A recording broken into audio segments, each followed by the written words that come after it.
I want to ask you some true and false questions. Just three. Just three, okay. Just three. Michael Jordan is the greatest basketball player ever. False. Why? Because I didn't play against, all the great players prior to me, and I had those other players to influence my game. It's a great honor, don't get me wrong. But I love to have played against Jerry West to determine if I was a better guard than him or Oscar Robertson, but we'll never know. That one right there made me the greatest player of all time. For That's so what many I felt. reasons. I was super ecstatic to win one for Cleveland because of the 52-year drought. Like, I was ecstatic. Like, obviously, I showed that the first wave of emotion was when everyone saw me crying. Like, that was all for 52 years. Everything in sports was going on in Cleveland. And then after I stopped, I was like, that one right there made you the greatest player of all time. Everybody was just talking how they were the greatest team of all time. Like, they was the greatest team ever assembled.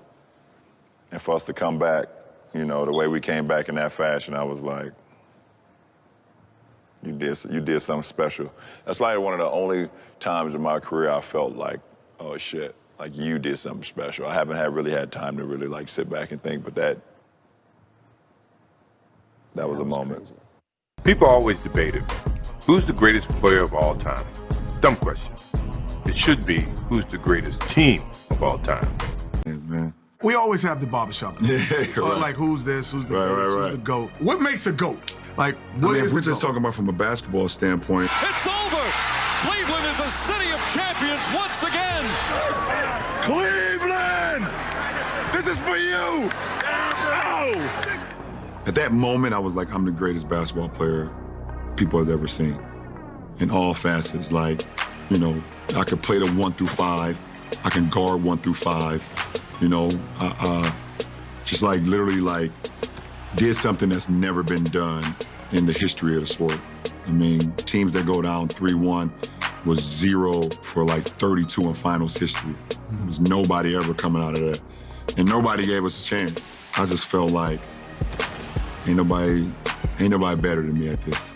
I felt like Jay-Z when he made the blueprint. Oh, okay. Yeah, all right. that's what I felt like. Okay, gotcha. Yeah, you know what I'm saying? Now I'm really clear. Yeah. We all have our opinion, but my problem is more so with LeBron is if you are the greatest player, if people are saying you are the greatest player, or if people are saying Michael Jordan is the greatest player, why do you need to say it?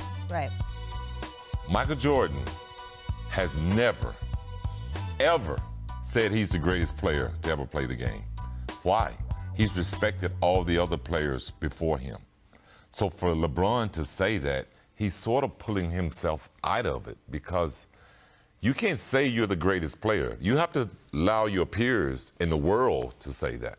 So the context of when he said it, just because, if we're having this discussion, he was sitting around with his friends, and he was saying that when he won that 2016 title, he said his first thought was Cleveland, wow, we've done this first time in 52 years.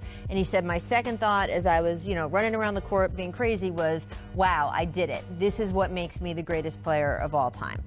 You can disagree with him, I get it, and you can disagree with him saying that. And by the way, that conversation was for a documentary that was supposed to appear on ESPN Plus, so he knew cameras were rolling. It's not like they caught him in a moment. Well, I think it's pretty great that a guy won 3 titles, left for 2 years, came back and won 3 more. That is considered greatness to me. Yeah. Winning ultimately decides who the greatest players are in the game. There you go. Another man in front of cameras saying what he thinks. Believe that.